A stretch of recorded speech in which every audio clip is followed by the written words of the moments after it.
Hi friends, इकडे पहा मी आज बनवलेली आहे उकडीचे मोदक।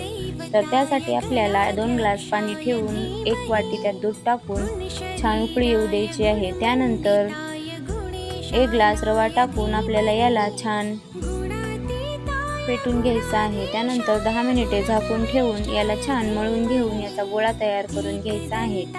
त्यानंतर सारण करण्यासाठी 1 चमचा तूप घालून ओलं खोबरं घालून छान असं याला परतवून घ्यायचं आहे। त्यानंतर 1 चुटकी खसखस आणि चवीपुरतं मीठ टाकून आपल्याला याला छान